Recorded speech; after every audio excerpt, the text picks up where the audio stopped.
Perfect. I want to thank the interpreters that are supporting us, and welcome and thank you all for being here. After this short technical start, we will share a Mystica, which a member of the Youth Working Group, Micheline, has suggested that. So Micheline, I'm going to share my screen and my audio so that we can follow the video.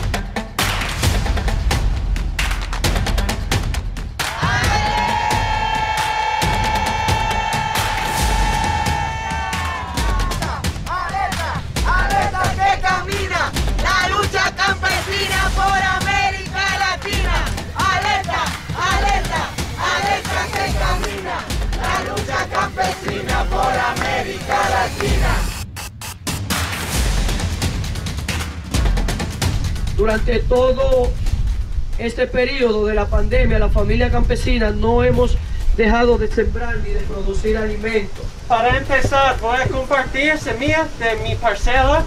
En México, esta flor se llama cempasúchil, flor de muertos. Tengo papel si quiere hacer un paquete para traer semillas. Nuestra región, el movimiento campesino a campesino en nuestro contexto, estamos empezando de casi cero, ¿verdad? Es que tenemos conocimiento ancestral, pero los procesos de luchar estamos formando ahora. Al inicio de este año estamos consolidando más cómo sería todo el proceso de rescate de las semillas, de cómo juntar, de cómo podemos repartir después, de cómo intercambiar. Todo el reglamento, lo que sería, entonces estamos, a inicio de este año estamos en eso. En lo que nosotros llamamos del IAL hacia afuera, estamos articulando procesos de formación popular, un poco haciendo contrapeso a la educación convencional que en Colombia es muy fuerte, donde les venden a los niños y a los jóvenes la idea de que se deben formar para luego trabajar en unas empresas y pues el Estado y que esa es la idea de desarrollo. Entonces estamos como rompiendo un poco ese paradigma de la educación convencional con la educación popular.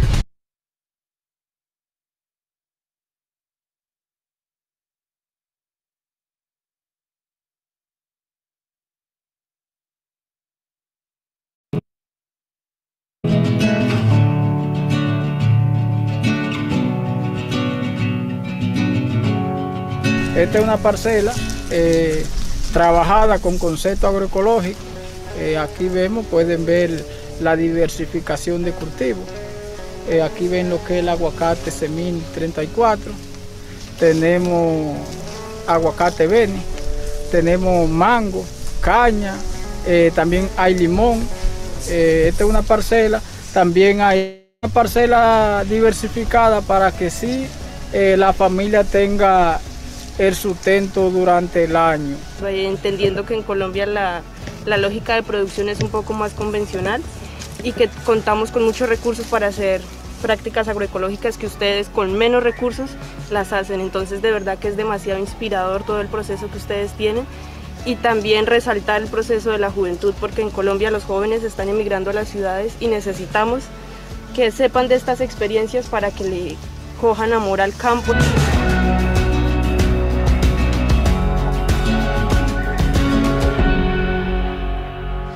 Dije que nosotros teníamos que comenzar a hacer la diferencia, creándonos como un puente, aportando un grano de arena a nuestra sociedad para hacer conciencia.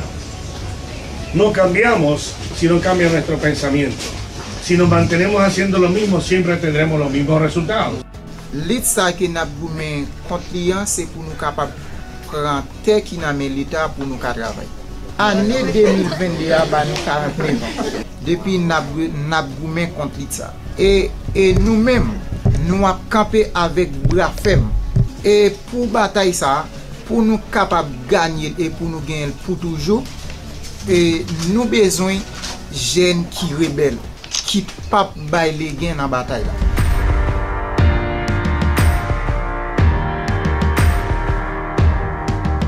En Cuba contamos con un amplio programa de agroecología.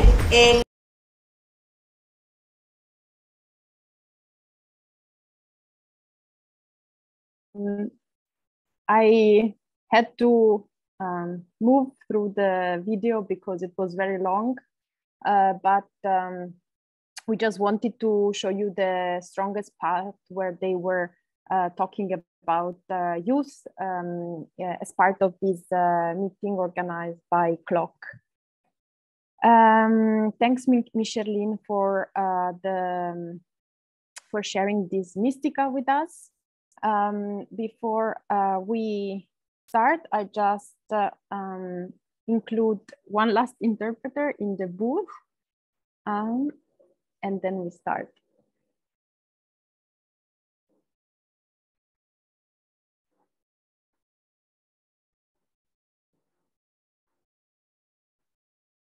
Okay, perfect.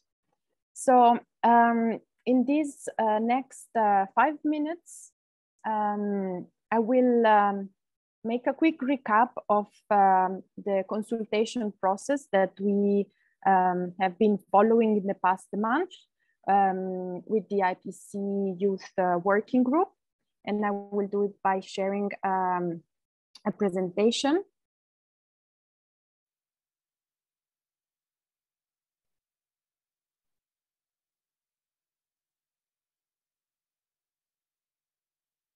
I hope you can see my screen. If you don't, please say it.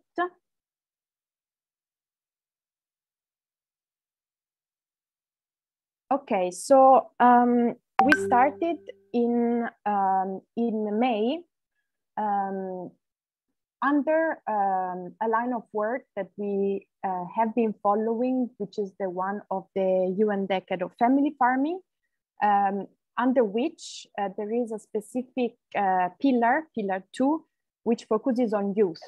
And there is a dedicated action plan, which has an objective on generational turnover. So how older generation of farmers exit the activity once comes in, and what is the relationship within these two different generations of family farmers.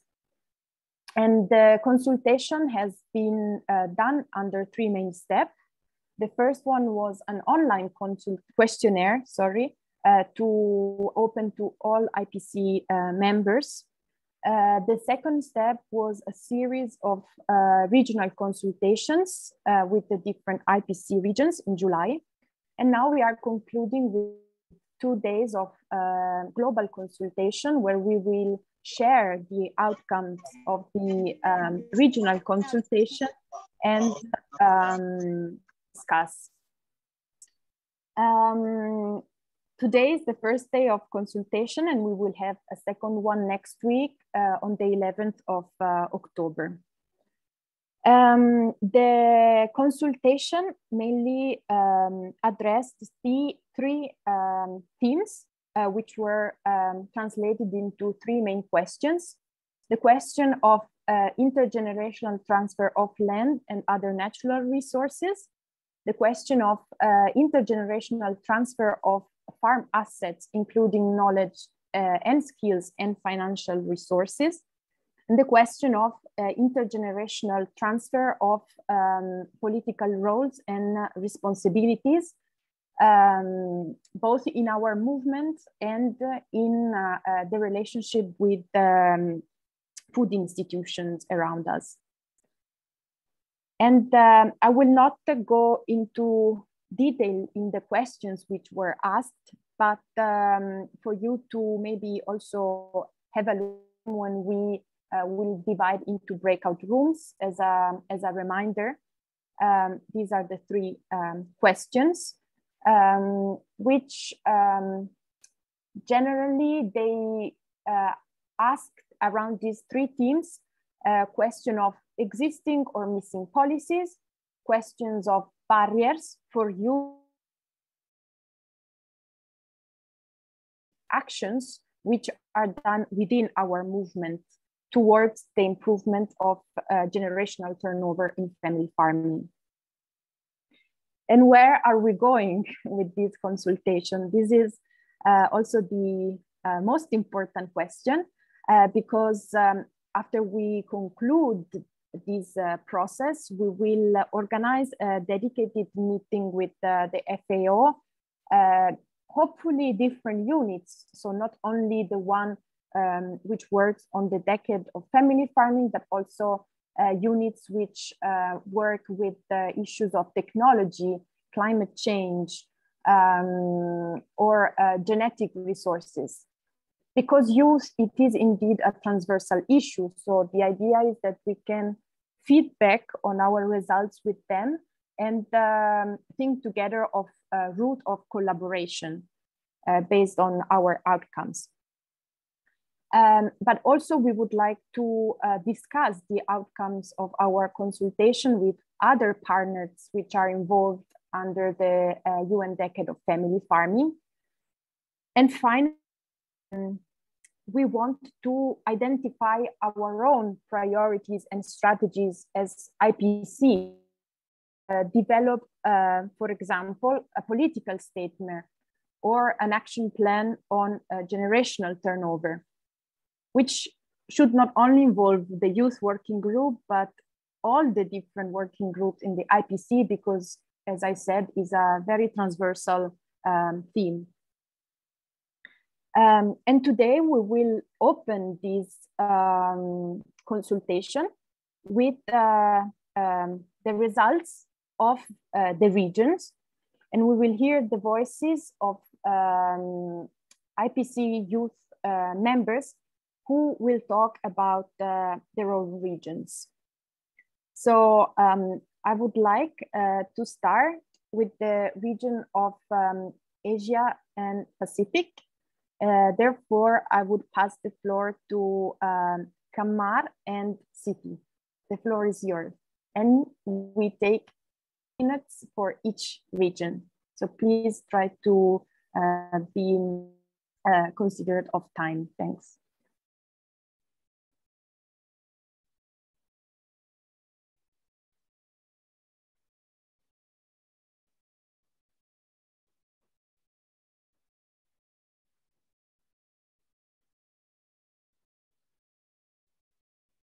I see that Siti is here. Siti, can you hear me? Yes, I can hear you, Paula. Would you like to start? And then I saw Kamar before. Maybe he's not here anymore. Ah, yes, he is. So maybe, Kamar, do you want to take the floor? Thank you.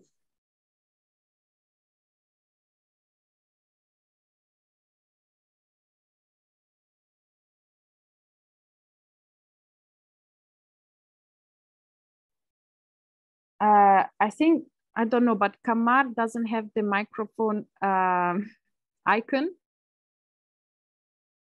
Some technical problems. Oh, can you hear me now? Yes, we can hear you. Yeah, sorry for... Don't worry. Hello, everyone. My name is Kamar Abbas, and I am from Pakistan. I'm a member of Lavia Campesina. And here I am going to present our outcomes from Asia and Pacific regional consultation on generational turnover of family farming. As Paula mentioned, we have discussed 3 questions. So I am directly going to these questions and what we have discussed as an outcome due to the shortage of time. So the first one is about challenges.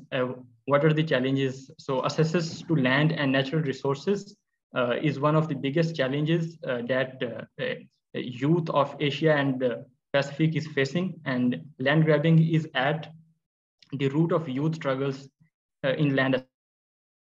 If we take a case of Pakistan and overall South Asia, access to land is the first and biggest problem that youth faces in rural areas. Concentration is going to be worse with years. And in case of Pakistan, one of the biggest land grabbers is military and land mafia. There is a lot of concentration of land, and small farmers have a very less access to land. And if we consider the case of youth have no access to land almost. And another problem is access to seeds in natural resources.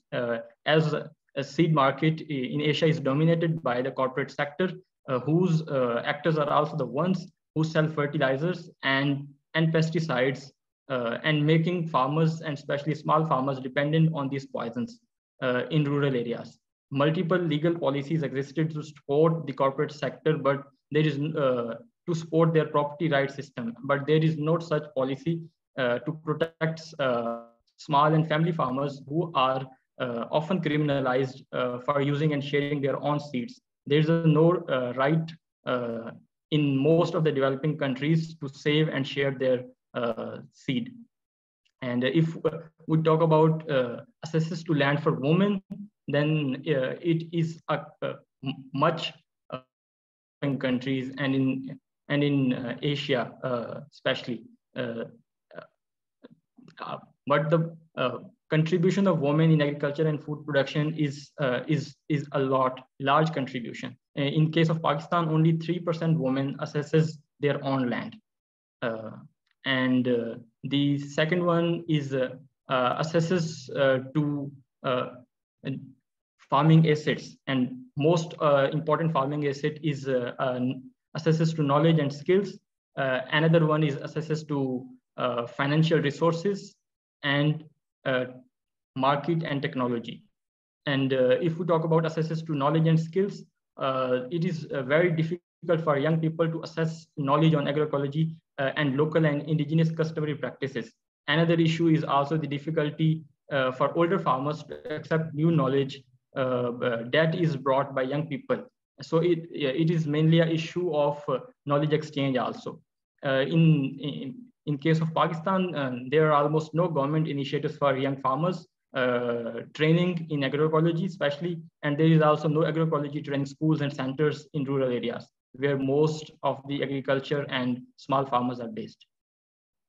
And if we talk about access to market, small farmers struggle to access local market due to the lack of suitable transportation infrastructure and high transportation costs. So global markets are also destroying local markets, and there is no suitable policy on the broader level to counter this trend. If we access to finance in current policies in our Asia are causing high indebtedness for farmers.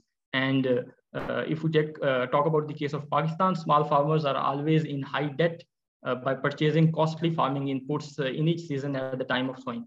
And there is no specific program and policy for small farmers that can support them financially. If there are any financial programs and schemes, they only benefit corporate sector, and big industrial farmers only benefit from it. And financial support is given to corporate and transnational corporations, mostly in the form of input subsidies, not directly to small farmers and family farmers, but to transnational corporations to give subsidies in input that farmers don't get at the end. And nothing is directly given to small farmers and food producers. The seeds and fertilizer industry got billions in the form of subsidies every year from governments in especially all Asian countries, and especially the case of South Asian countries. And access to political participation. It is the most, I think, for me, it is the most important question, that there is a lack of representation of small farmers and their organizations in decision and policy making spaces. And if there is any spaces, then youth and young people have no space, such say, especially in national and local context. And there is no measures or mechanisms to solve and engage young farmers especially in developing countries in national and local context. In Pakistan, there is almost no policy and political space in which small farmers and especially young farmers, organizations and individuals can participate. And there is also an, we can talk about issue of organizations in some case that they don't give space to youth for political engagement and decision making. And there is also issue from youth in some ways that there is a lot of youth that want to participate or involve in genuine political struggle due to many issues and due to the repressive state policies that we see in most of the developing world and in Asia due to the criminalization and other repressive policies by the state. And I'm directly going next to question 3, how the commitment of movements and organizations to address the issue of generational turnover in family farming. And as I am a member of Lavia Campesina, we have also talked about LVC and its role in United Nations Decade of Family Farming Committee in each country. So youth participation in such committees is a key. And Lavia Campesina is working on United Nations Decade of Family Farming and developing national committees for in countries where LVC is working and LVC have member organizations. And if we talk about Asia, almost 3 countries have approved national action plans, Indonesia, Nepal, and Philippines. And there are 5 more countries that are mobilizing on national levels with all stakeholders like Bangladesh, Cambodia, India, Japan, and Laos.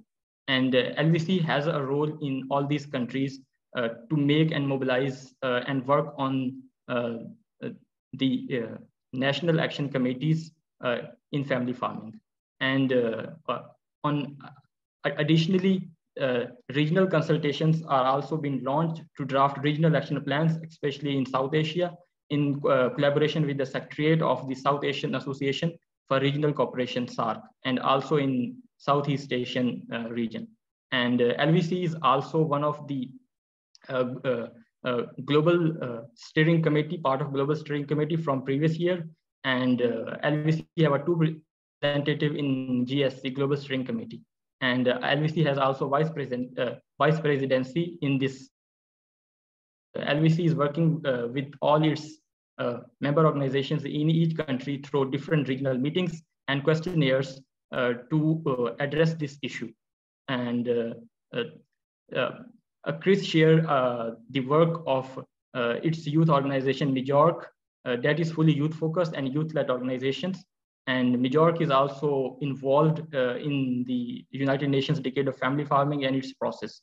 And some organizations also face struggle to involve youth in political discussion, as the young people do not have awareness to appreciate and defend the role of farming in society.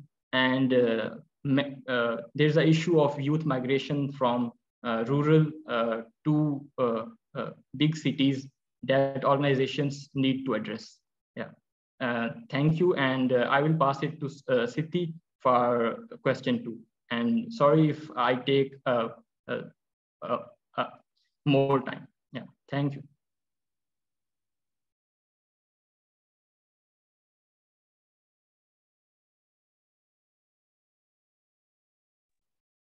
Siddhi, you can take the floor. Oh yeah, so thank you everyone. Is it my voice is clear? Okay, so thank you everyone. Hello everyone. So today in this discussion, we are so really an honor. I'm with the Komar. We are participate delegates from the IPC Youth. So today we're to present our conclusion as according discussion existing policy and legal measure to support generational turnover in the family farming in Asia and Pacific region particularly. So in this discussion, we mentioned there are many 3, for instance, that we can discuss. We highlight about the issue. So the first about the PESA Act. Since the 1996 in India, approved by the Parliament, legislative, judicial, and administrative power to tribal and indigenous people to segregate their lands identification schedule area. However, value due to the governmental manipulations of the technical procedure and the lack of willingness to actually recognize and act in practice widely violent. Another limitation is the lack of awareness by IPC of this legal measure. And we made the that you can read the document. We will share the document after this to you all, everyone. So, and the next one is about the governmental initiative. Since 2014, selling vegetable in mobile vans, access to multiple farmers as suppliers. The project also aims to provide benefit the farmers through arrangement of pursued by the governments. Another aspect of this initiative is to provide employment opportunities to the employee who will be associated with this program. We see that in Asia, we are so largest country with the highest natural resource, and we in every the different manner also, but this is in this aspect we need young people to contribute more. How we build the empowerment, how we build the social movements to participate more in this section. So in the last section is about the green zones. So it's parts of the group productions and existence of the green zones. A green zone is the area which cannot be put on sale for commercial purpose like real estate, industrial, or other business. The land in the green zone is for pure agriculture purpose. This way, small-scale fishers, farmers can practice agriculture in that land. Normally, some multinational companies will force or manipulate the poor farmers to sell the land for commercial purpose. Green zone prevents such forced activities. So in this discussion also, we highlight, for instance, in Indonesia, we see that it's something happening until today, like reclamation in the sea area that we have to build for the generational turnover. We prepare to build the green zone in the sea area. So we want to ask you all with the in IPC Youth, especially for in the generational turnover, we want to how we contribute more to keep the environment still in the green zone. And in this conclusion, in this conclusion was that there seemed to be no specific policy for generational turnover in Asia in specific reason, which make it important for social movements to work together to achieve them. So we need more your inputs in many regions, in many different organizations also, how to make one power and one to speak up more, particularly in internal IPC, that young people, we will not losing many access to participate, particularly to make in policy processing maker. Thank you. Thank you, Siti, and thank you, Kamar, for sharing what came out of the consultation in the Asian Pacific region. I would like now to call Louise to speak about Africa, North Africa and Near East. Louise will be together with Rem, but Rem had a last minute issue, so please what your part with us and don't worry. Thank you, the floor is yours. Ok, merci. Bonjour à tout le monde. J'espère que je suis suffisamment audible. Yes, we can hear you. Ok. Yes. D'accord. Je suis Louise Angéline Lokumu. My name is Louise Angeline. I work in an organization of development in Cameroon that is in charge of natural resources and supports farmers and livestock farmers, as well as fisher folk. I would like to tell you about the outcome of the consultation that took place in sub-Saharan Africa.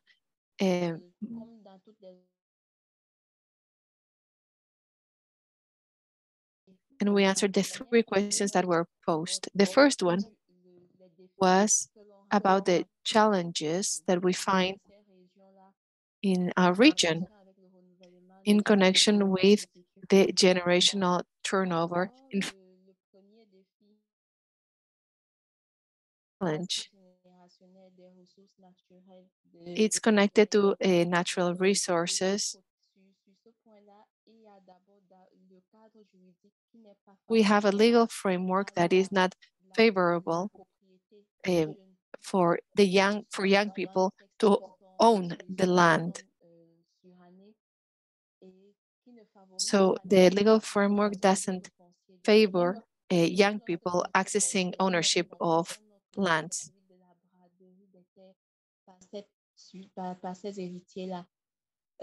And sometimes even people who own the lands cannot bequeath them to their children. Then we have land grabbing. For example, mining companies are carrying out land grabbing for their activities. And then we have the degradation of farmland. So the ways in which farming is carried out are damaging the soil really quickly. And this makes the soil to be farmers. So these activities need to stop in our. And then we have the demographic facts.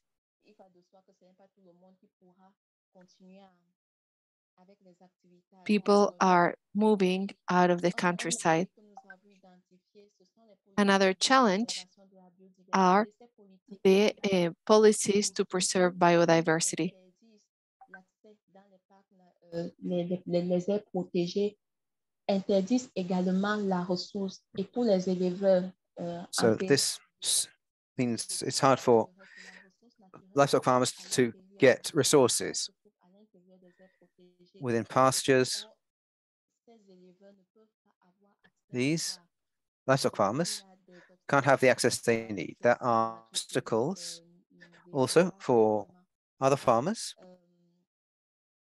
people engaged in agriculture. Financial resources. One big challenge is the poverty of families. So small peasants have difficulties.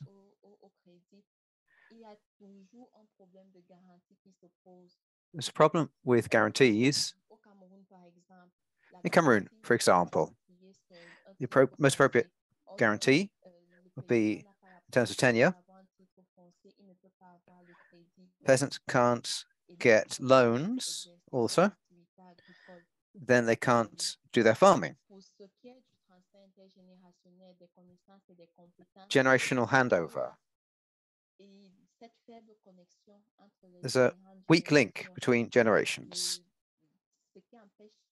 This often stops young people from accessing knowledge, inaccessibility of new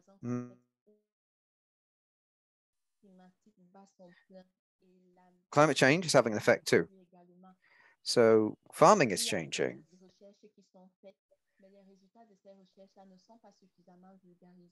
Sometimes there is research, but we don't always get the information. There are some seeds that can handle climate change. We don't always get access to the right seeds. Migration of young people.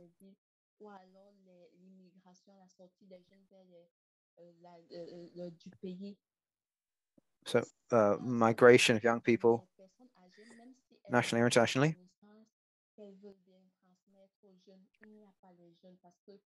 Sometimes people want to pass on knowledge and there aren't young people to receive it.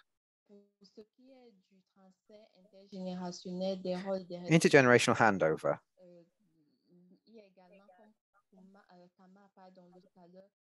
You need to have enough young people nationally.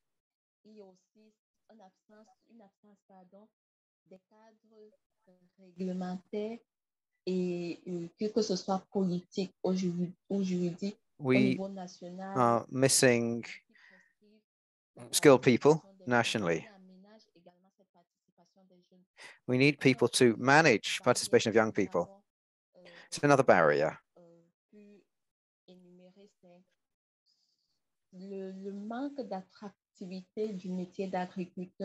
So farming is not attractive enough as a job.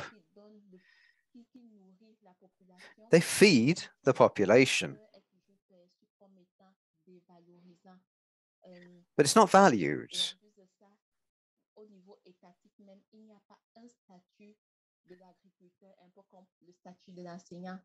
We don't have a statute for farmers like there is for teachers, which gives them certain social advantages. No, we don't have that. There's nothing in place to support farmers.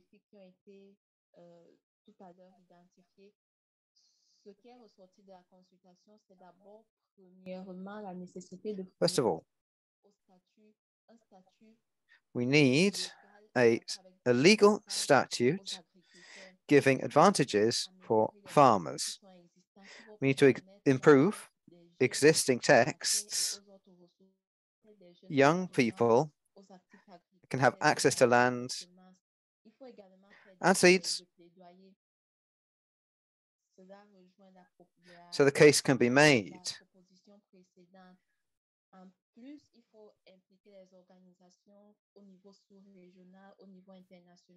We need more local and regional organizations to make an effort with different social movements. We need to raise awareness and increase capacity, should I say, amongst young people so they can overcome the difficulties they face. Political instruments. There's a Cameroon program to favor intergenerational transfer in family agriculture.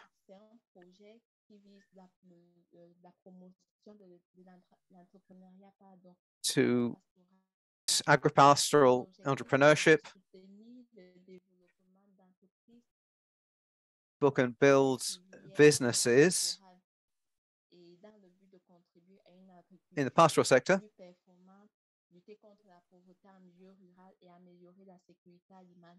to improve also food security. So young people from 18 to 35 need to be included. They can benefit from this also collectively. It's not just national territory we need to look at. Lots of people involved. Activities carried out, providing support to set up farming enterprises so they can be profitable.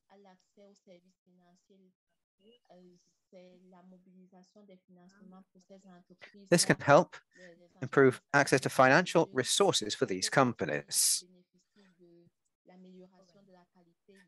Companies directed by young people. This can help the quality of services to improve. There's another aspect of this project, improving the legal framework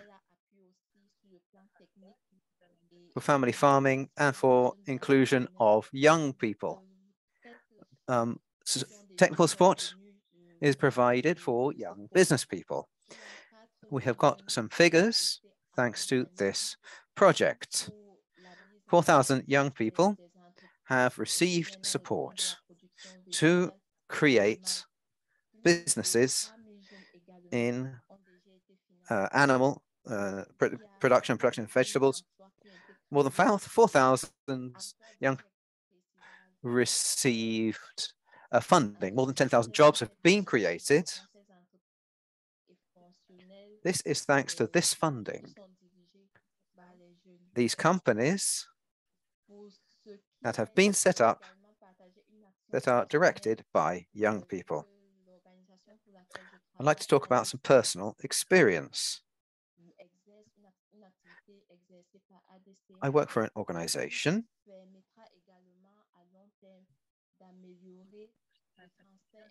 We carry out activities that will improve generational handover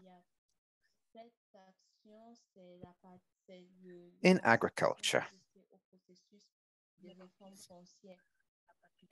I'm talking about the participation of our organization in processes related to land. We started in 2011.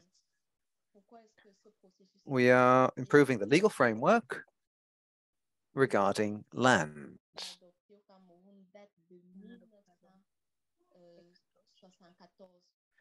Texts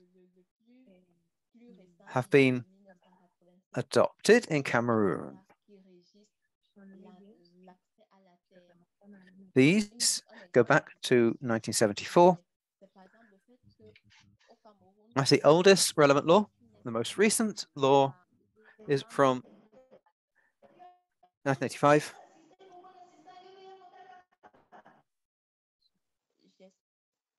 Okay. It's not quite audible.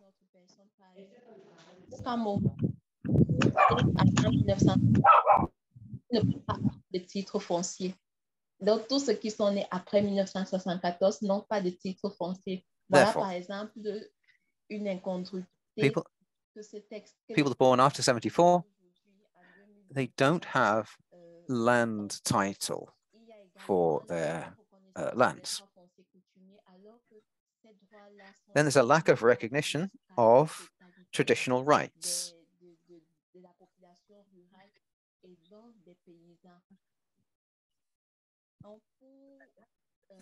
Regards almost all farmers. So we've seen these deficiencies. Societies come together to carry out activities to improve respect for land tenure rights of young people, farmers in general, and especially young people. Some of our proposals have been to revise land tenure titles for young people so that all young people can have access to land title. In this way. Luis, can I ask you to come to a conclusion so we stick to the times for other regions? Thank you. D'accord, merci. Okay. We're going to get back to the agenda.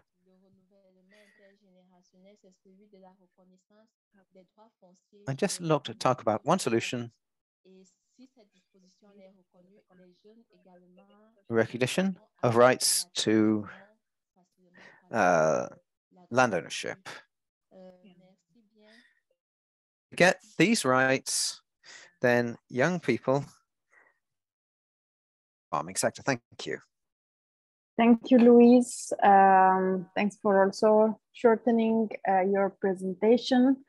Now I would call Melissa and Melina to please try to be shorter than planned and present on the outcomes for Latin America and the Caribbean and North America. Thanks.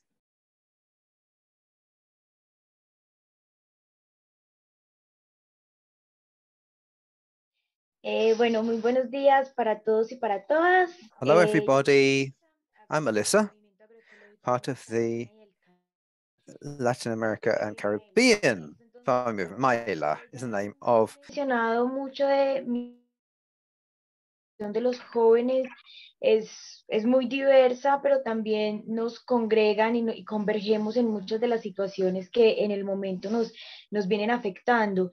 Y creo que pues los jóvenes también estamos inmersos en una serie de problemáticas que viene arraigada en el campo y que viene también de forma progresiva, y creo que también hace parte del progreso del capital, y más que todo en América Latina, que tenemos como un sistema económico muy más capitalista. Incluso América del Norte, pues América Latina, solamente hay como algunos países que vienen como en otras formas de operar sus economías, pero que también el exceso más bien como de uso de plaguicidas en los países de América Latina ha sido muy fuerte y en los últimos años ha ido incrementando.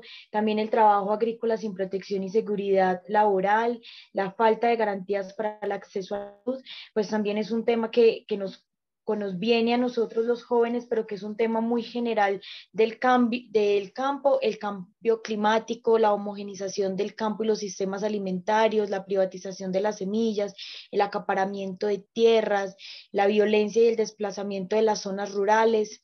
Entonces creo que todo eso va creando un desbalance en cuestión de justicia social en las personas que habitamos las zonas rurales.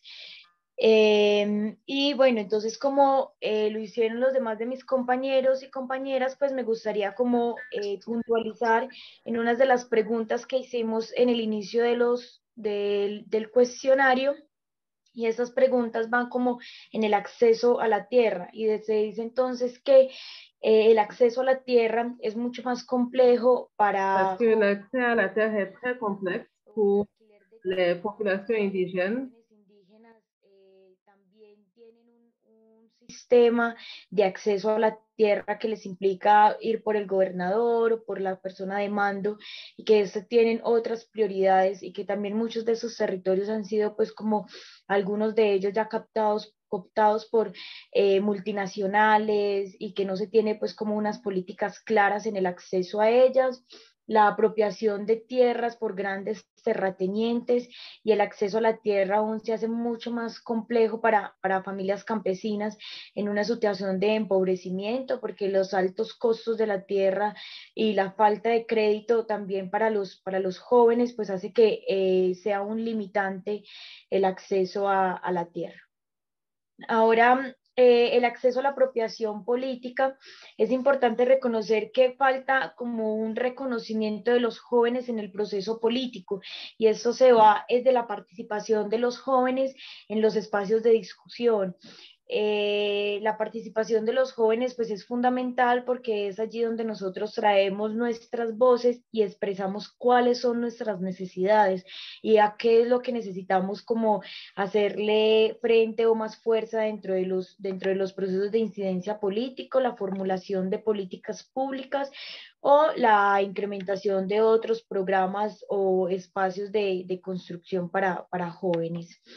Ahora, pues también hay un proceso desde el acceso al conocimiento, y es que para América Latina, principalmente la infraestructura en las zonas rurales pues es muy mezquina, o sea, los sistemas educativos son poco integrales a las dinámicas del campo, lo que hace que contextualice más a los y las jóvenes de lo que pasa en las zonas urbanas, y no se está educando a un joven en el campo para quedarse en el campo, sino para acceder a todo lo que tiene una zona urbana, o de civilización o de más urbanización. Y también que los y las jóvenes pues tenemos una necesidad de crear otros espacios de intercambio cultural que nos permitan un crecimiento y una apropiación como tal del territorio. También se encuentra una necesidad de crear escuelas o universidades de formación política agraria dirigida por campesinos, y la creación de estas políticas dentro del territorio para construir un mejor vínculo entre el campo y las personas que lo habitamos, ¿cierto? Ahora, creo que las barreras culturales desde la perspectiva de ser agricultor, hombre o mujer, pues seguimos encontrando que hay un estigma social que está muy arraigado a seguir pues creyendo que las personas de las zonas rurales pues son poco, o sea, como acceden tampoco también a la educación, pues entonces son personas que no saben escribir, que no saben leer.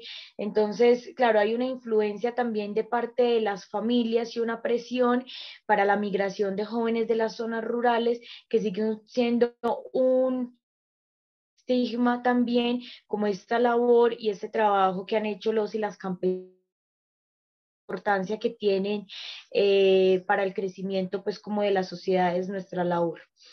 Ahora, la falta de políticas para abordar los temas de migración también es un factor pues como fundamental en esto, y es porque es una falsa narrativa y oportunidades de los contextos urbanos. Aunque los contextos urbanos tienen un mejor acceso a la educación y quizás a la salud, pues también seguimos encontrando que cuando los jóvenes, hombres y mujeres, llegan a las ciudades, pues también llegan a vivir situaciones económicas muy complejas, y que cuando hablamos de cambio climático, pues también nos referimos a que el cambio climático aumenta aún más cuando las personas desde las zonas rurales pues bajamos y aumentamos la población de las ciudades, y las ciudades no tienen medidas para el incremento de la población, pero tampoco medidas sanitarias para poder suplir como este incremento poblacional de las ciudades, como el relleno sanitario, como el uso o sea, como el manejo más bien de residuos sólidos. Entonces, claro, eso así hace que siga aumentando aún más, pues como todos es la emisión de gases de efecto invernadero, la falta de programas formativos de otros como campos del arte, escuelas políticas, escuelas de informática y tecnología, otros campos de la agroforesta, escuelas del agua, de defensa del territorio, pues también vemos que es un factor importante, porque vemos que eso también ayuda a que los y las jóvenes pues nos apropiemos aún más pues como de nuestro territorio, y nos permite también quedarnos desde una causa y un propósito que es la construcción, que es la participación dentro de nuestro territorio. Ahora, hay una perspectiva que es importante como analizar ahí, y es que con, con nosotros exponer como todas estas barreras que tenemos, no significa que queramos llegar al campo y encontrar un campo sin dificultades y retos. Lo que nosotros queremos es participar y tener acceso a la participación de la construcción de estas políticas y programas para que nuestras voces sean escuchadas y tener mayor apoyo dentro de las zonas rurales, que sin nuestra participación, pues las políticas y programas pues seguirían solucionando una serie de problemas que no tienen nada que ver con nuestra permanencia y con nuestro habitar en las zonas rurales. Y también creemos que la agroecología pues puede ser una forma vemos más bien como que en la agroecología encontramos una forma de desmitificar como todas estas formas erróneas que tienen el capital campesino. Somos una población empobrecida, ¿cierto? Y que más bien es un proceso donde nos invita a hacer política dentro de nuestro territorio, a crear procesos políticos de defensa de la tierra, de defensa del agua, del territorio, de nuestras semillas, y que a partir de ahí también podemos quitar el estigma social que hay alrededor del campesino. Ahora, mi compañera Melina también nos va a contar un poquito, pues, como acerca de esas políticas en América Latina y en Norteamérica que encontramos que son favorables tanto para la agricultura familiar, para la agroecología, pero que también involucra a los y las jóvenes en este trabajo. Entonces, Melina, tienes la palabra. Meli, I suggested, since we are short in time, to keep this part on policies for the discussion or in the Spanish breakout room. So now I will give the floor to the last presentation, which is for Europe and Central Asia with Edu, because otherwise we wouldn't have sufficient time. So I apologize, Melina, but keep for the separated discussion. Thanks, Edu, over to you. Thank you, Paul, and thanks everyone. I will try to keep it short. So yeah, I'm going to explain the main barriers to the generational turnovers that we found with Europe and Central Asia in family farming. So the first one, as many other groups said, is access to land. Access to land in Europe has the main barrier for young people because of the CAP, which is the Common Agricultural Policy. It's the main subsidy in Europe regarding farming. One issue with this is CAP, it's based on hectares. Or more hectares you have, more land you have. It's only supporting big corporations. And another issue also related to access to land, it's how agricultural land has been increasingly used for not agricultural purposes. So basically, Les terres agricoles sont aussi utilisées de moins en moins pour des governments more accountable for the ineffective policies they are doing, and we need a radical change in the common agricultural policies in the subsidy system. The second issue is access to finance. Again, CAP, Common Agricultural Policy, must be changed, and we need to redistribute the financial situation from industrial farming to small-scale farming, basically because this subsidy is only supporting the big farms. Also, the small subsidies the small farmers can apply for are very complicated in bureaucratic terms. So normally, the small-scale farmers, they don't have the knowledge on how to apply for these subsidies. So that's also the trap that this common agricultural policy makes for small-scale farmers. The third topic is access to technology. When we talk about mechanization or digitalization of the agriculture sector, it's not that we oppose to this at all, but we need the mechanism farms that actually are made and supporting small-scale farmers. And the main point is also that they have to be affordable for small-scale farmers. If you only have mechanization and digitalization, which is really expensive, it's only supporting big corporations and the agribusiness, and you're displacing once more small-scale farmers. The fourth point is access to political participation, a concept that we use quite a lot with our colleagues from Via Campesina in Europe and other grassroots collective is the concept of youth washing. That basically means that big institutions working in the food systems, they need to include youth from the beginning.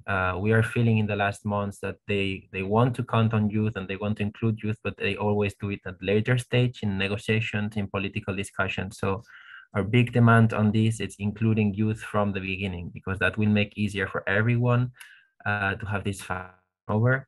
And basically because it's right, and we young farmers, we need to be included from the beginning. And here I want to put one good example, like how the ECBC, the European, is 2 adults and 1 young farmer included in all negotiations, and that's really empowering, because then young people always have a voice in most of the time has a voice in the decision making. Then we have two last points that we saw. One is the cultural barrier, or like the public perception of being a farmer. I think that's a worldwide concept, but basically in the concept of Europe, being a young farmer is really unattractive. There's really a lack of farming schools or alternative farming schools. And if you decide to be a young farmer, probably you will be underpaid most of your life. You will not have access to land, etc., etc. So what we need to change, and it's really this perception of farming. So one of the first demands we have is the supporting and encouraging collective ways of farming. So new ways of farming, which is not based on this family farming, men and women. We believe in different types of farming. We believe in collective young farming, and for this we need much. And we need also a market regulation, which is ensuring fair prices for farmers. So with these two demands, we can ensure that young people will feel more attracted to become a farmer.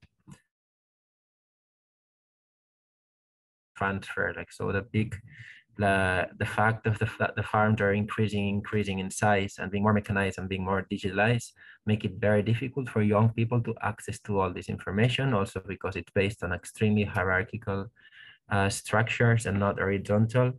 And also it's very complicated in bureaucratic terms to transfer this knowledge from older farmers and young farmers. So the first demand we have in these regards, it's enhancing a social security and pension schemes. So that means that that we need to make sure that young farmers will have access to social security, and young farmers will have access to this knowledge. And then it's going to be much more easier to turn over from different generations. Thank you very much. Thank you, Edu, and thanks to all the people who presented from the youth of the IPC. I think with your presentation, you touched upon a lot of issues, emphasizing, of course, which barriers we face in generational turnover. But the idea now into the breakout rooms is to look a little bit more, and I will share my screen now again, to basically share with you the questions that we would like to address in the breakout rooms. And I'm going to read, based on the outcomes of the regional consultations that you heard, which problems do we have in common across the regions? Which are the policies that favor generational turnover in family farming at the national and regional level? So here we look at what is there, which is hinting at the right direction and needs recognition and further development.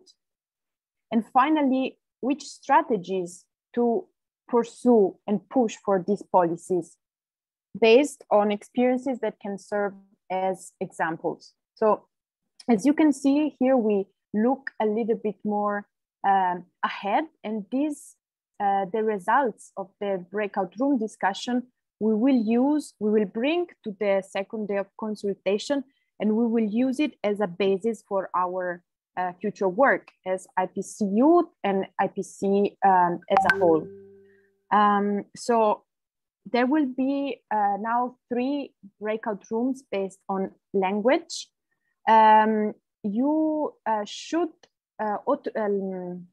autonomously select which room you want to enter based on your language. And please make sure that you identify one facilitator and one person who can take some notes and report back with a 5-minute max presentation. So I would say that we can 35. So if please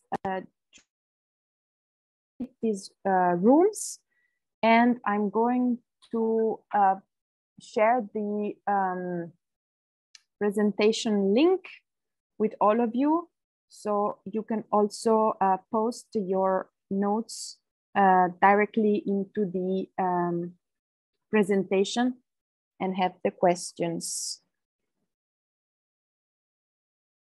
So please select your room and see you back here at 3:35.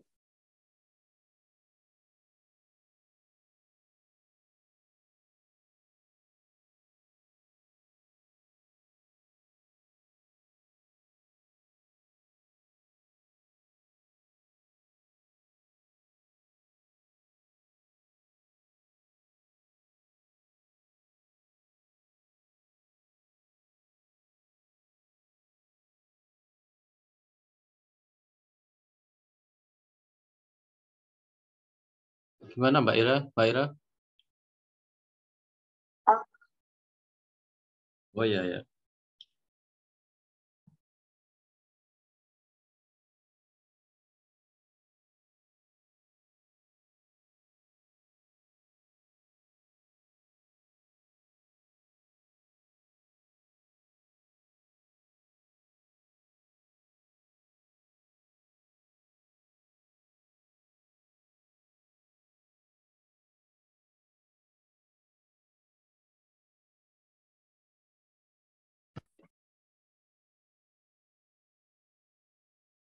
Di room English Mbak?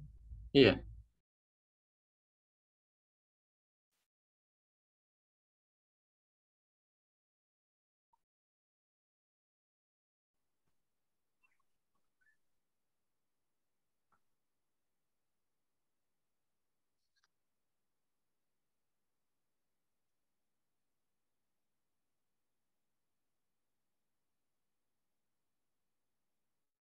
Bueno, no sé entonces si las personas que ahora estamos aquí en la sala, entonces yo lo que le pediría a Melina es que dado que no pudimos hablar un poco acerca como de esas políticas favorables y creo que es fundamental hablar como de esos ejemplos, es porque también puede guiar el proceso que nosotros hagamos acá de encontrar acciones y estrategias que nos permitan proponer al resto del grupo para dar cumplimiento, pues ya sea a estas políticas o que nos sirvan como un ejemplo para impulsar otras políticas a nivel nacional o regional que ayuden pues como con todo el proceso del relevo generacional en la agricultura familiar.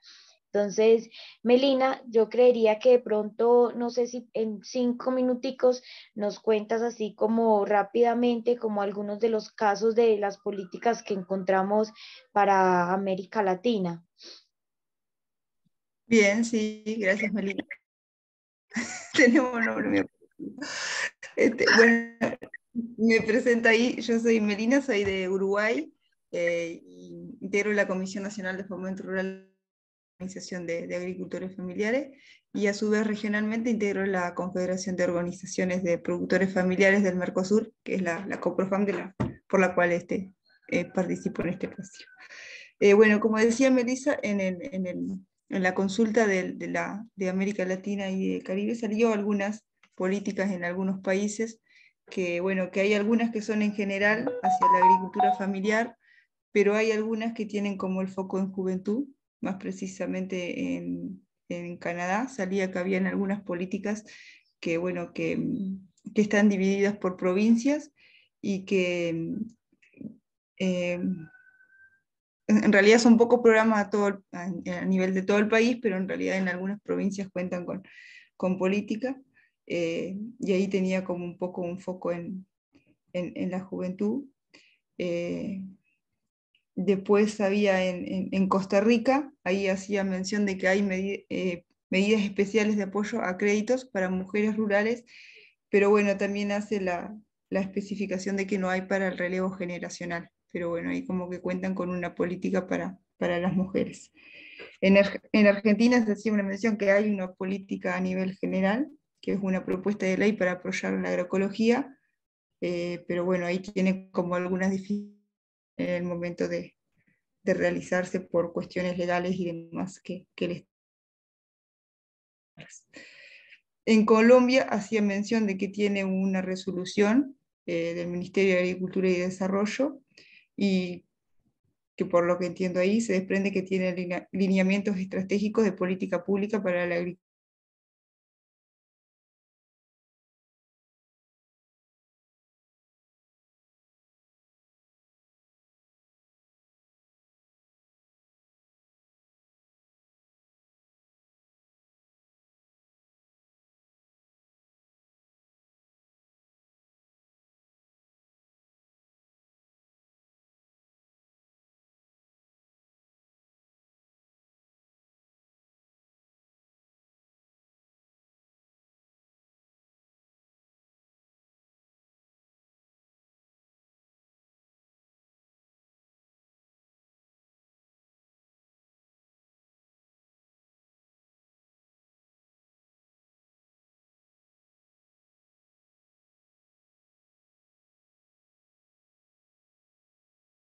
Porque la idea con esto es entonces hablar acerca de cómo a nivel de nuestras regiones y cómo en nuestro grupo y cómo podemos también unirnos con otros jóvenes, hombres y mujeres, para impulsar también como todo este proceso de políticas públicas, pues como alrededor del relevo generacional en la agricultura familiar, pero también del acceso de los jóvenes a diferentes espacios. Entonces, no sé, Melina, si tú nos puedes ayudar mientras tanto con la toma de notas y abrimos pues como un espacio conversa, porque veo que también tenemos a otros compañeros y compañeras que pueden pues como aportar a este proceso, ¿cierto? Que es como frente a cómo vimos y cómo entendemos como estas consultas regionales, y a nosotros se nos hace fundamental que también conversemos acerca de qué es también lo que esperamos y queremos lograr con una consulta global, ¿cierto? Que se basó primero pues como en unos pasos de hacer consultas regionales, ¿cierto? De situar y puntualizar como casos específicos de las regiones, pero que ahora queremos entonces hacer un accionar político más amplio, con estrategias y con acciones que involucren a todos y todas. Entonces, bueno, abro el micrófono para las personas que están ahí.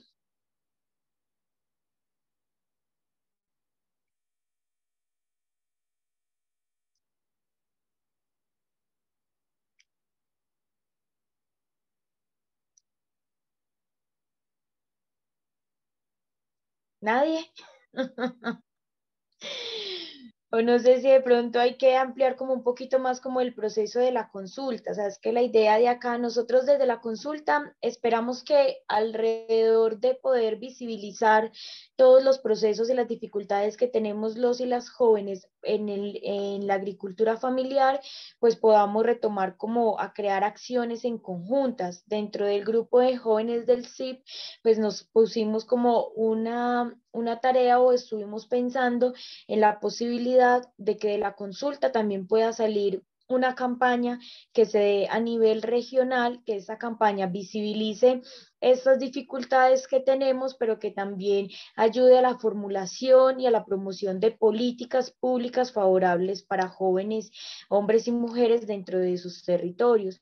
Entonces, la idea también de este espacio es como generar algunas propuestas, o que ustedes con sus ejemplos, con sus experiencias, nos puedan contar también un poco cómo ha sido desde sus países.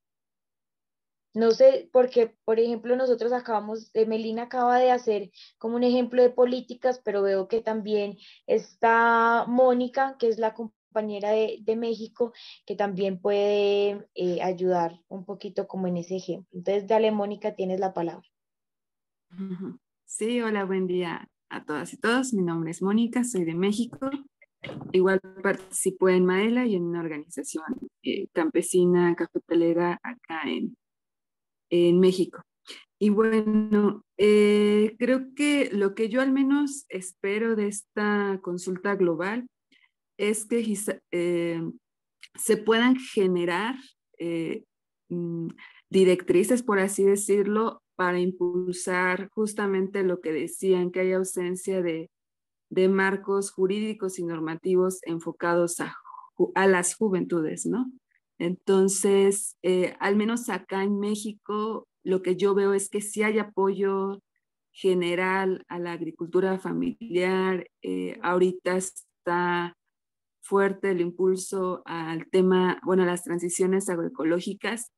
Sin embargo, no hay este enfoque interseccional para mirar a las juventudes, ¿no? Que ellos a veces tienen otras condiciones de vulnerabilidad, ¿no? En aspectos de que temas de escolaridad, de infraestructura digital, temas de tenencia de la tierra, ¿no?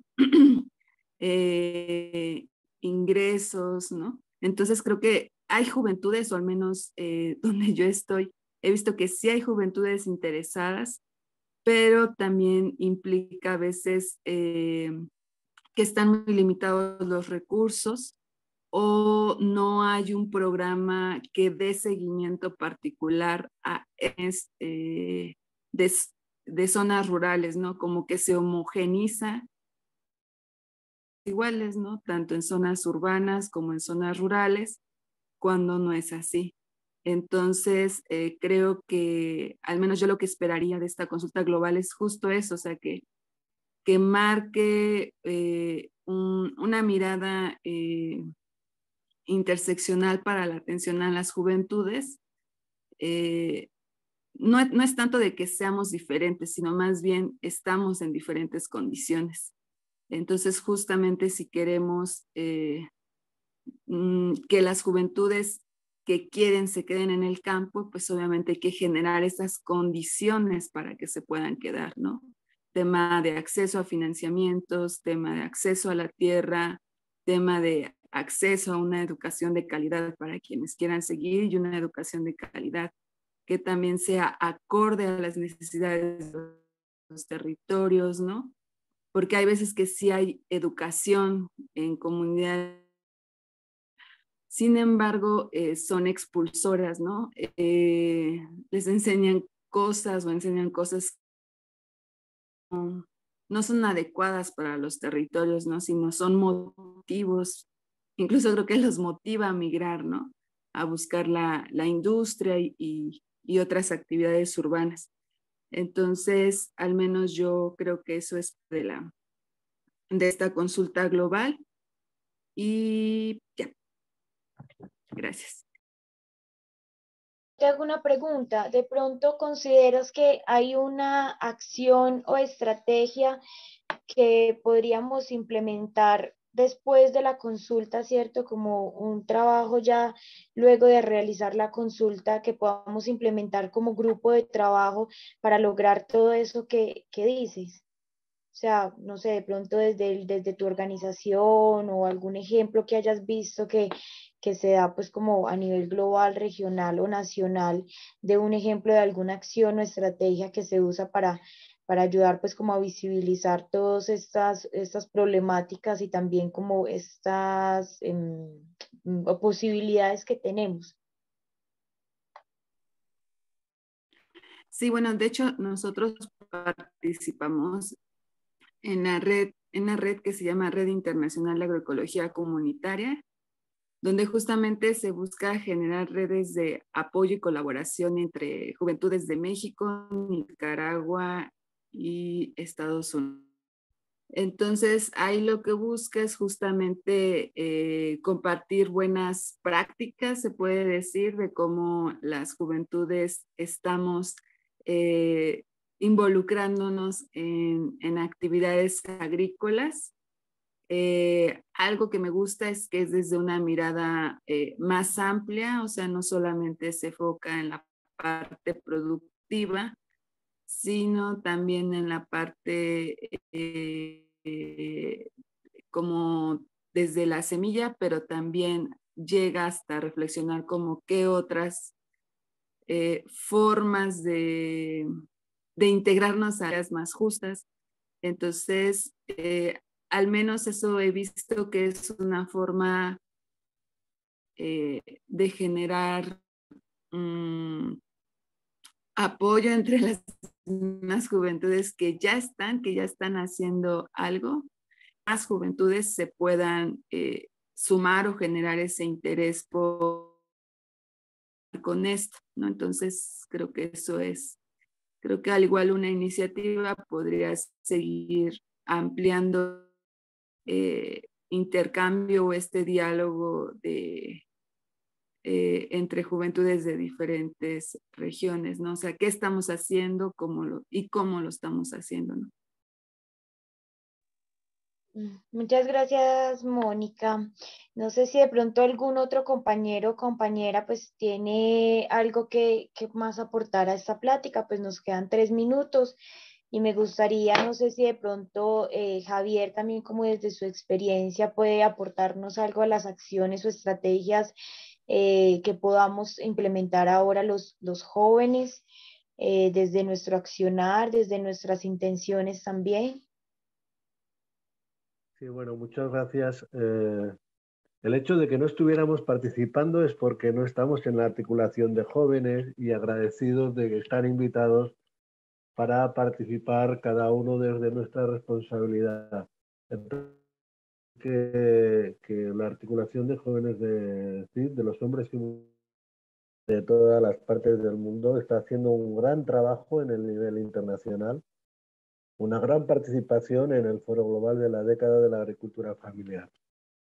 Y situaron perfectamente los elementos comunes y, como ya se ha dicho, se han ido repitiendo con más dimensión o menos dimensión, con más entorno de violencia o de otra forma. Es decir, todos los elementos y todas las cuestiones clave que nos han llevado siempre en el CIP a trabajar desde la construcción de políticas públicas, desde el marco de la soberanía alimentaria y el enfoque de la agroecología. Por tanto, no creo que vaya a ser muy difícil esa puesta en común.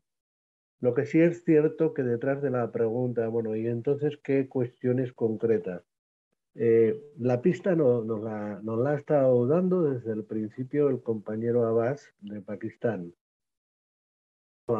¿Cuáles son las herramientas que desde lo internacional llegan hacia los gobiernos y países y llegan?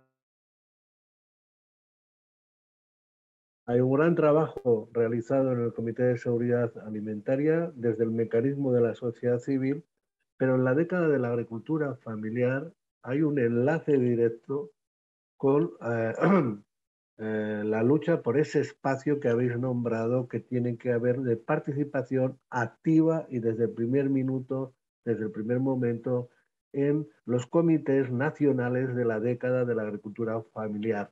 Demasiado frecuentemente se nombra a los jóvenes porque hacerse una foto con los jóvenes es maravilloso, pero detrás ¿qué hay?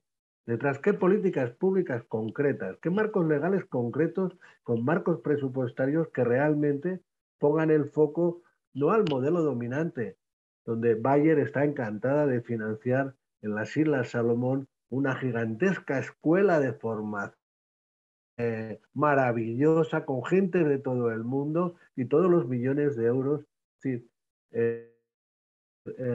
contrabalancear, como dijiste, compañera, esa situación requiere algo que ya están haciendo ustedes.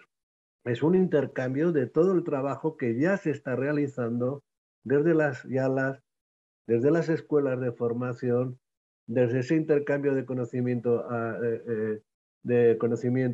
intercambio entre campesinos de conocimientos, y ahí es donde está precisamente una fase clave del empoderamiento. Me está saliendo ya algo que no sé si me está diciendo que hemos terminado. Disculpen que haya ocupado el último minuto, pero lo dijeron ustedes, es clave trabajar en esos comités nacionales de la década para pelear desde esa inclusión. Siempre pensando que cuando hablamos de jóvenes, hablamos de hombres y mujeres y desde respeto a las identidades de género. Gracias, un beso. Gracias, Javier. No, intencionalmente el espacio es para hacer un intercambio entre las generaciones, pues como que habemos acá. Entonces yo creo que ahora sí nos tenemos que ir para la otra sala. Muchas gracias y... Yeah, seems like. Not yet. Not yet, but now the breakout rooms are closed, so they will be back soon. Ah, okay.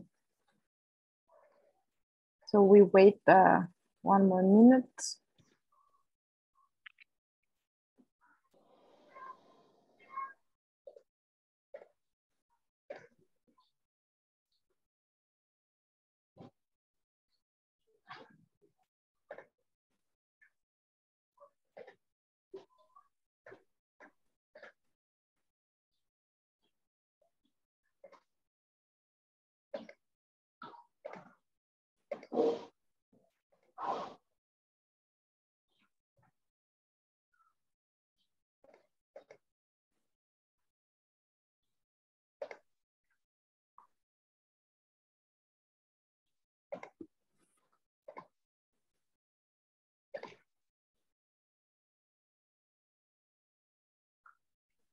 I see Nuptia already with her hands up. Do you want to, is it a question, Nuptia? Because the idea now is to report back from the breakout rooms. Maybe you are the reporter from the French breakout room.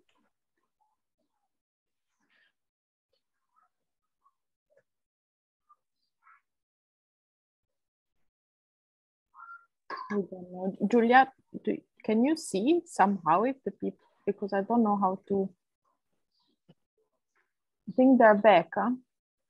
Okay. The interpreters are here. Yes. Okay, great. Hello, thank you. Thanks a lot. Okay, so the idea now is to take... Il n'y a pas d'interprétation française, Val. Oh, can I check with the French interpreters? Can I... Allô? Vous m'entendez? Vous m'entendez? Oui. Oui. Bonjour. Bonjour. Ouais, je viens d'arriver, je suis désolée.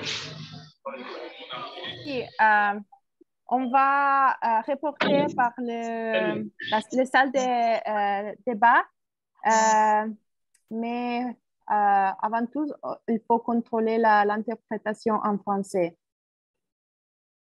Can I check with the interpreters that it's working? Yeah, it's working, Paula. I checked. Perfect. Cleopatra is Okay. there.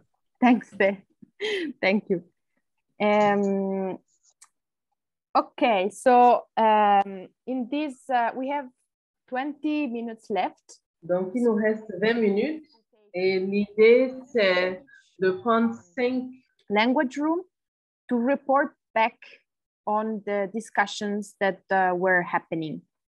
And I remind you that we will have other 2 hours next week to continue the debate. So we finish, there will be the chance to continue. So we have the notes and we will make that are left behind can be covered. So perhaps I would ask the French breakout room to report from you. I think it's Apan Chao.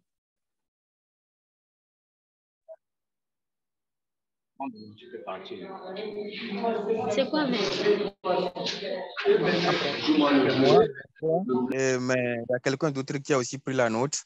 Il sera même de bien intervenir que moi. J'ai moi aussi pris la note aussi, mais... So I took some notes. I think another person really should speak. Okay, do we have anybody? Hello. Hello. Oui, hello. Voilà. Donc oui, on avait le groupe français, je pense. So we've got the French group. Is it one group? I've got notes for the French-speaking group. So, first question. What problems do we have in common?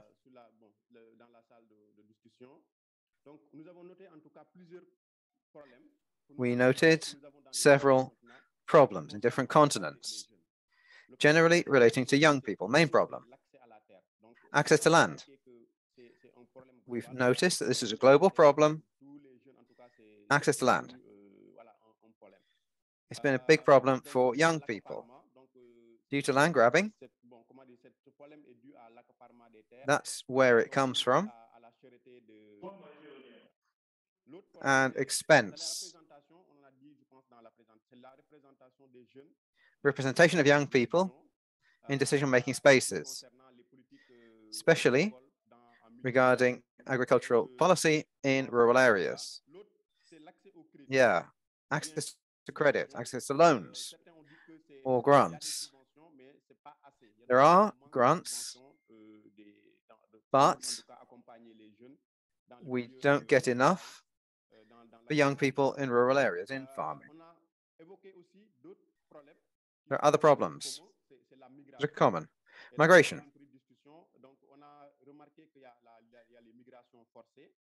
There's forced migration due to climate disruption in certain areas, affecting young people. There are conflicts also in certain zones, certain continents. It's currently a big problem for young people. Finally, lack of the political will in our states for supporting family farming in general. That's what we've noted for the first question generally. Second question, we didn't note down that much. We talked a lot about the first question. Strategies. What policies are good for handover between generations? We didn't really find policies as such. We had an intervention from a colleague talking about problem of access to land. It's the biggest problem. We talked about land tenure issues, especially in the Senegal case. We looked at that. Policy today for access to land.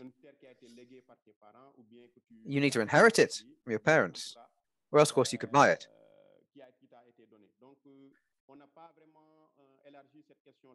We didn't really get further on that issue, but next time we can develop more on that. Thank you.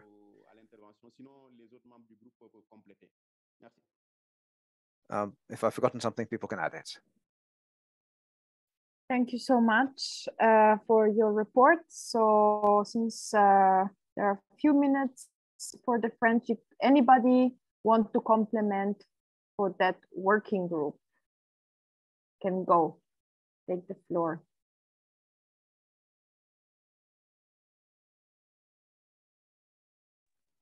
Oui, j'aimerais prendre la parole. C'est ici. Yes, I'd like to speak. Fachel, here? Yes. Policy in our area for family farming. We didn't have time to go into it in full. I could refer to employability policies in ECOWAS. We need application within ECOWAS and in states.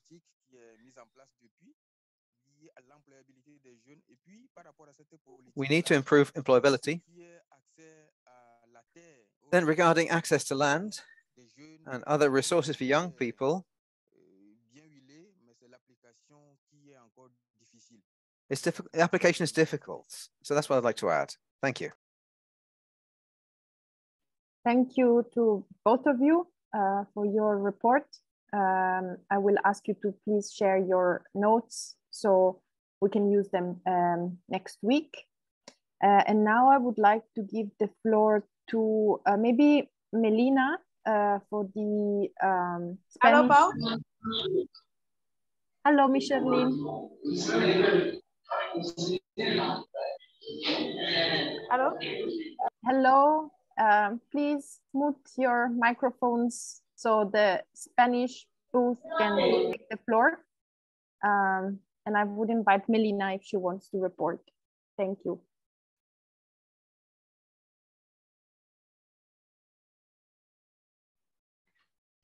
Bien, gracias. Bueno, en el grupo Thank you.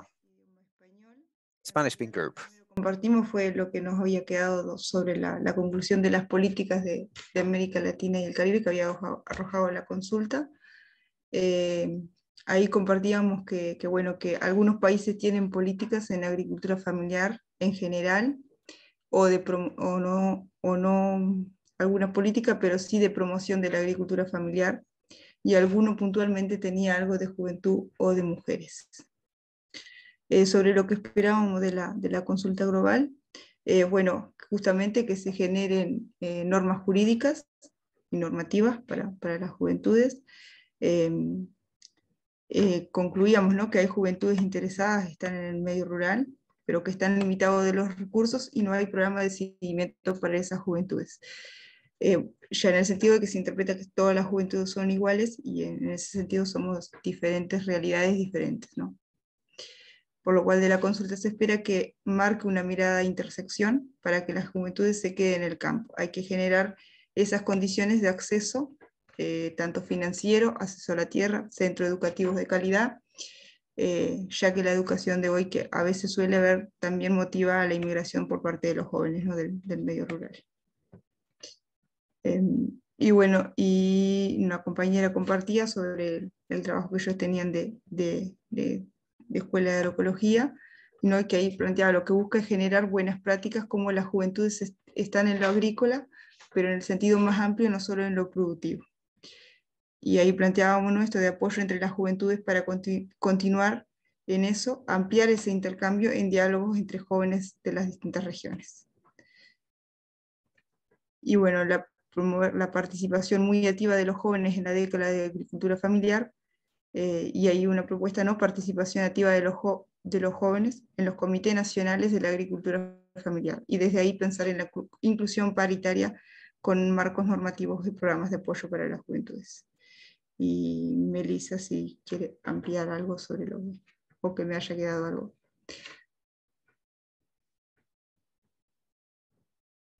Thank you, Melina. If anybody from the Spanish working group want to add, please take the floor for a couple of minutes. Gracias, Paola. No, solamente una cosita, y es que la compañera Mónica de México también nos hace un ejemplo de cómo nosotros podemos lograr también visibilizar como todos estos procesos, y es alrededor de la conformación de redes de apoyo que involucraría pues la participación de otros jóvenes, hombres y mujeres dentro del proceso, que ayuda también a tener unos intercambios de experiencias, conocimientos, acciones y estrategias para dar cumplimiento precisamente como a todas estas políticas y marcos legales que nosotros queremos impulsar a nivel internacional y regional, pues como desde nuestros países. Entonces creo que es necesario como tomar esas dos propuestas, que es como la participación de los jóvenes dentro de las mesas que conforman la agricultura familiar, y también como la conformación de estas redes de apoyo, que hablamos también un poco sobre esos resultados que esperamos de la consulta, ¿cierto? Que creo que también ahondaremos un poquito más en la discusión la próxima sesión, pero la idea es tener como estas propuestas concretas para en la próxima sesión, pues mirar como grupo de jóvenes cómo podemos seguir impulsando todo este proceso y qué va a pasar ya después de la consulta. Esto sería. Thank you, Meli, for drawing some path of also continuation of this work, which we definitely want to grow from and grow with. So hopefully in the next week, we will talk about more concretely what we can do based on the knowledge that we are sharing. So I would now like to pass the floor to Edu for the reporting of the English breakout room. Please, Edu. Thanks, Paula. Yeah, first thing I wanted to share is like the English breakout room. It was a very diverse group, so then it's sometimes can be easier or more complicated to find a common ground because of privilege and different locations.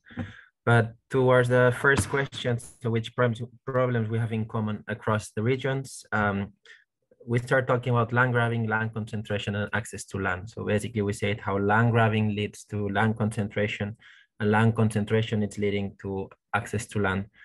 We also discussed that even if a young farmer managed to overpass all that steps, so finally you found land, one of the also common issues is the long-term contract. So once you have access to land, not having a contract longer than 1, 2, or 3 years, it makes it really complicated to have a project, an agroecology project, which you can build up in the future. So that was one of the main issues. As other people mentioned, it was access to market, access to grant, and access to subsidies.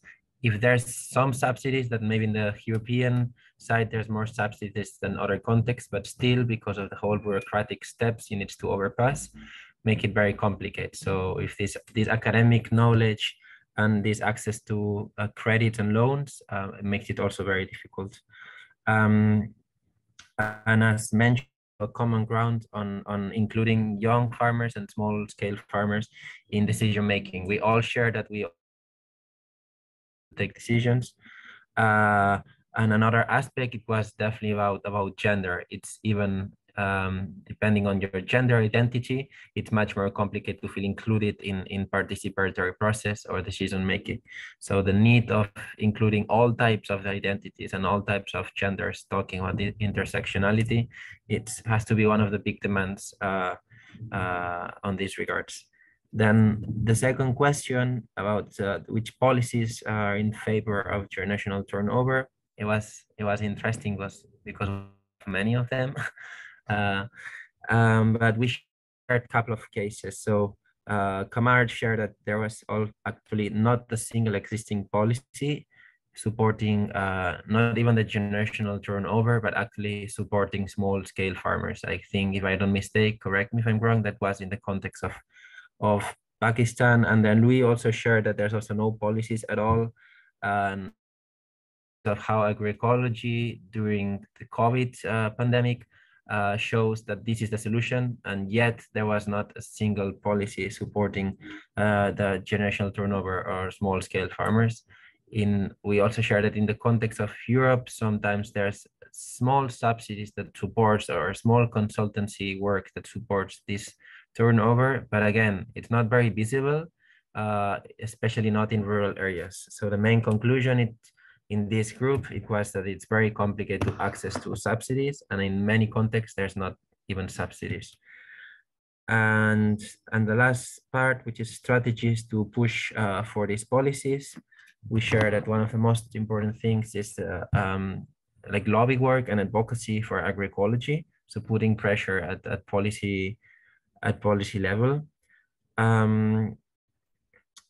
Then we also share that how strategy and participation is also a keyword. So the need to include youth in policy discussion and share awareness on collective decision, it's very important. And the last thing we agreed on this is it's very important. If you are not politically active, politicians will pass new laws. And we put the example of, again, the CAP, the Common Agriculture Policy in Europe. That's a policy that it's made every 7 years.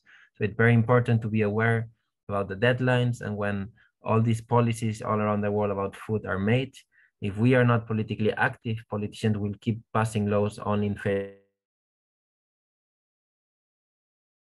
active and to be aware about the deadlines. So you can create groups and organize in a grassroots collective political level. And please the rest of the group, feel free to jump in and add some of the points if I forgot some. Thank you.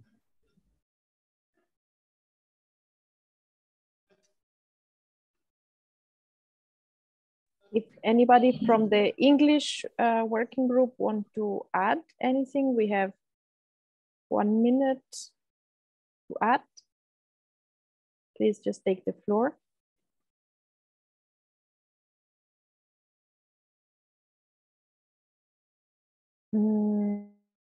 Otherwise, maybe just I would like to add maybe one point as a facilitator of the working group, not as a political member, but I do perhaps when we talk about strategies in the IPC, maybe one thing could be to align a little bit the different generations, meaning the different working groups and the different on which spaces we have of participation for youth, for example, within the FAO. So to make sure that everybody knows where we try to participate as youth, to stimulate a discussion on these spaces, and to also inform the youth about like maybe the relationship between IPC and the FAO, because we have new members that come in and maybe better awareness of how dynamics in the past were built and which type of collaboration and dialogue we have with the FAO could be, I think, very strategic to strengthen our work on generational turnover, for example. So we have 5 minutes before we have to close. And I would like to ask the interpreters if they allow us 5 more minutes so we can take maybe 1 or 2 contributions or questions and then close. Would this be okay for the interpreters?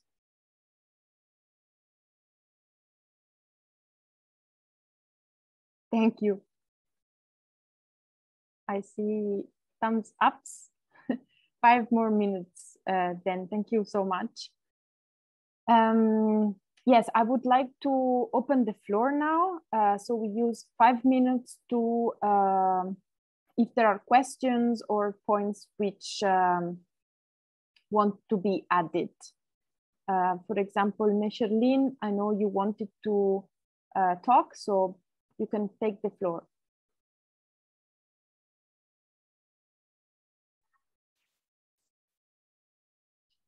Saya bisa, Mbak.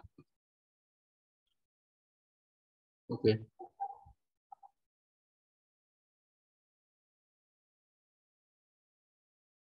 Yes, thank you. Hai, Paul. Oke, terima kasih waktunya. Saya akan menambahkan bahwa bagaimana peran pemuda untuk mendapatkan akses terhadap tanah, bahwa di SPI atau di Indonesia kita memperjuangkan namanya reforma agraria ya, yang sudah dicanangkan pemerintah rejim sekarang. Been conducted by the Indonesian government. In Indonesia, there has been an agrarian reform. There are 9,000 land the that will be government distributed carried to out an the agrarian small-scale farmers and also youth, and especially those who haven't had land under 2 hectares. So they will deserve to get the land from the government. Unfortunately, this policy is not that simple. And of course, we still struggle to get our land because our big enemies are the companies who have owned the land. Though the government has made this land as the agrarian reform, but still the peasant should struggle to get the land. And some of Indonesian farmers are decriminalized by the police. Some of them are imprisoned. And they were said that they against the law. But of course, we still struggle to get our land. And we have been successful to get our agrarian reform.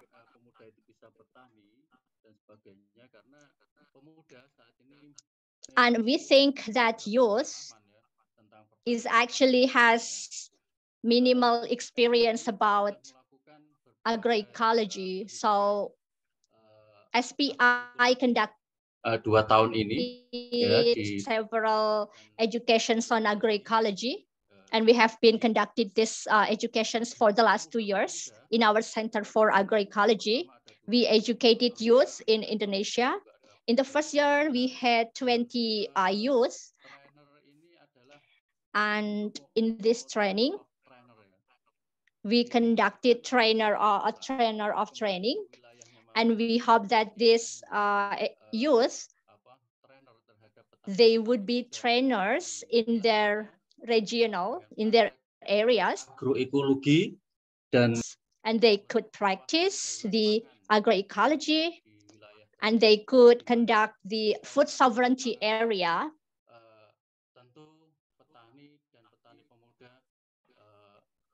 And we hope that peasant and young peasant, they could produce their own seed, they could produce their own fertilizer, pesticide coming from the natural resources. Pasar lokal untuk mencukupi pangan di wilayah. And we also made territorial market, local market, to fulfill food in our area. So people will not buy food from other areas because we can fulfill our own food. And talking about the financial access, young peasants here think that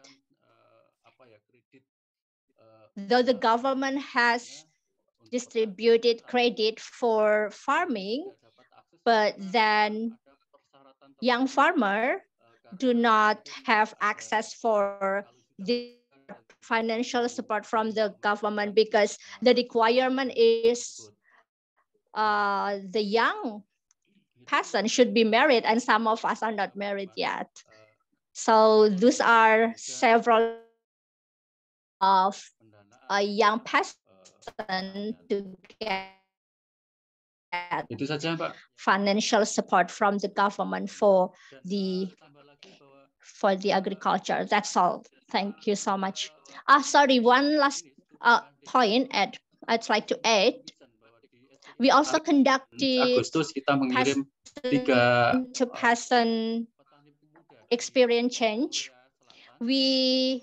For example, we sent several youth from Indonesia to learn agroecology and corporates to South Korea. We learned.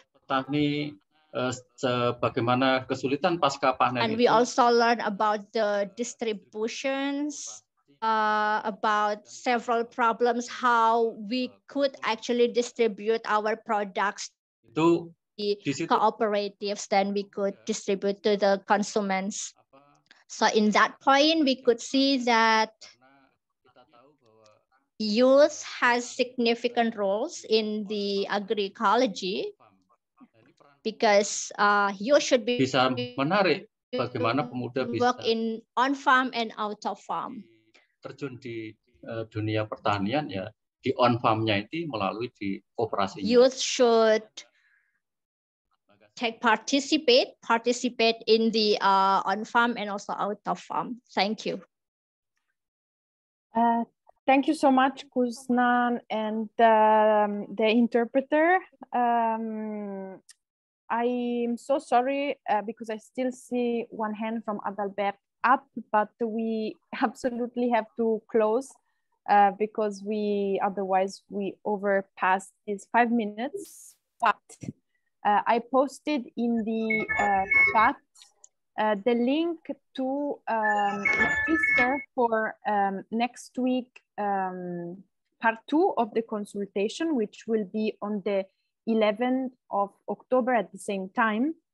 And this will be a space to continue the discussion and also discuss together about tangible actions that we want to build from this consultation process, both at the IPC level and also ideally to translate at the national and regional level. So as we discussed, an idea could be having a political statement or developing action strategy for the future, and we can continue brainstorming. So I warmly invite you to continue following the part 2 and be with us again next week. Thanks to you for participating. Thanks to the members of the Youth Working Group to support with their presentation and knowledge. To my colleagues from the Secretariat, Julia, Carlotta, and Ste for helping with technicalities. And to the interpreters, which especially because they went a little bit over time to support us with language interpretation and making the space more inclusive. So thanks a lot and see you all next week. Thank you, Paola. Thank you so much. Thanks, Steph.